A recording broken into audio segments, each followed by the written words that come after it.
Assalamualaikum warahmatullahi wabarakatuh. Waalaikumsalam. Alhamdulillah wassalatu wassalamu ala Rasulillah wa ala alihi wa sahbihi wa man wala, amma ba'd. Ya ikhwah, azani wa azakumullah. Kita lanjutkan pembacaan Al-Adabul Mufrad karya Imam Al-Bukhari. Berkata Imam Al-Bukhari rahimahullahu ta'ala, babun al-jarus salih, bab tetangga yang saleh, tetangga yang baik. Berkata Imam Al-Bukhari rahimahullah, haddatsana Muhammad bin Katsir qal akhbarana Sufyan an Habib bin Abi Thabit qal haddatsani Humail an Nafi' bin Abdul Harith an Nabi sallallahu alaihi wasallam qala min sa'adatil mar'il muslim al-maskanul wasi' wal jarus salih wal marhabul hani. Telah menceritakan kepada kami Muhammad bin Katsir, ia berkata telah mengabarkan kepada kami Sufyan dari Habib bin Abi Thabit, ia berkata telah menceritakan kepadaku Humail dari Nafi' bin Abdul Harith dari Nabi sallallahu alaihi wasallam. Beliau bersabda, di antara kebahagiaan seorang muslim, di antara bentuk kebahagiaan seorang muslim, yaitu tempat tinggal yang luas, tetangga yang soleh, yang baik, dan kendaraan yang nyaman. Di antara kebahagiaan seorang hamba, di antara bentuk kebahagiaan seorang hamba muslim, di antara bentuk kebahagiaan seorang muslim, yaitu tempat tinggal yang luas, tetangga yang soleh, dan kendaraan yang nyaman. Nah, ini insya Allah maknanya jelas ya. Jadi Nabi mengabarkan dalam hadis ini, tanda bahwa seorang itu bahagia yaitu dia punya tempat tinggal yang luas, kedua tetangga yang soleh, lalu ketiga kendaraan yang nyaman, enak ditunggangi, enak dikendarai. Nah, ini hadisnya Bapak ya. Ada beberapa faedah yang bisa kita petik dari hadis ini. Di antaranya pertama, Islam sangat memperhatikan segala sesuatu yang bisa membahagiakan seorang hamba.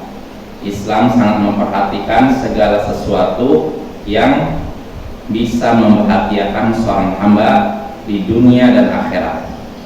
Artinya segala sesuatu yang bisa membahagiakan kita di dunia dan akhirat, Islam perhatikan dan Islam tunjukkan ya. Jadi nggak usah kita cari kebahagiaan dari luar Islam, karena dalam Islam sendiri sudah disebutkan, sudah ditunjukkan, tinggal kita ikuti.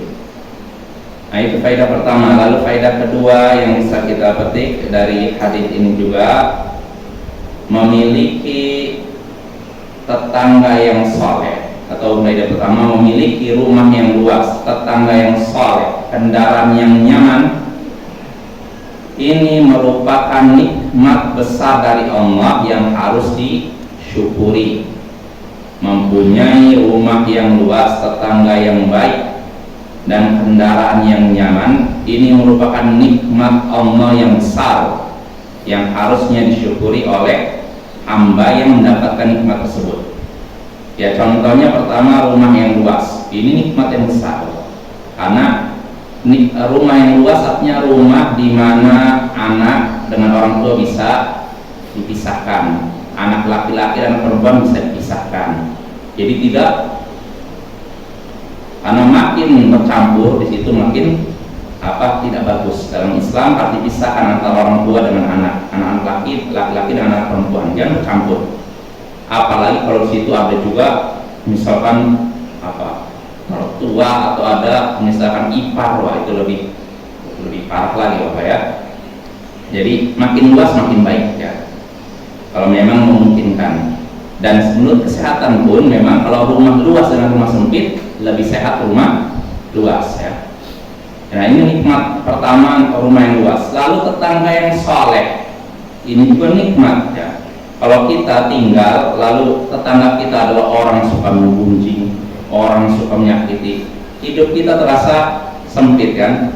Tapi kalau tetangga kita orang yang ramah, orang yang memuliakan tetangganya, hidup kita pun terasa tenang. Lalu berikutnya kendaraan yang nyaman. Ini juga salah satu nikmat yang perlu kita syukuri, nikmat yang besar. Karena kalau kendaraan kita nggak suka mogok, mana rasanya? Tidak nyaman, itu kan rasanya tidak enak juga ya.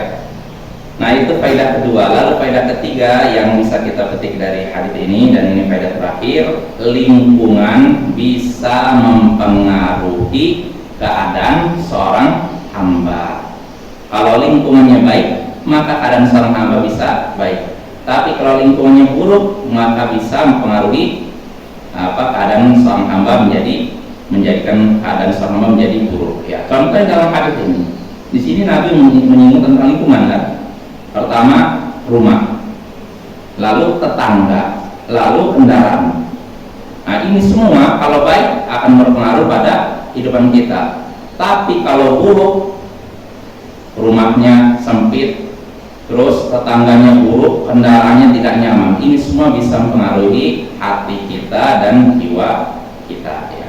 Maka hendaknya kalau kita ingin mendapatkan kebahagiaan, carilah tanda-tanda kebahagiaan yang sudah disebutkan oleh Nabi tadi, yaitu hendaknya cari atau berusaha untuk mendapatkan tempat tinggal yang luas, tetangga yang baik, dan kendaraan yang nyaman untuk dikendarai. Wassallallahu ala nabiyyina Muhammadin wa ala alihi wa sahbihi ajma'in, wa akhiru da'wana alhamdulillahi rabbil alamin. Assalamualaikum warahmatullahi wabarakatuh.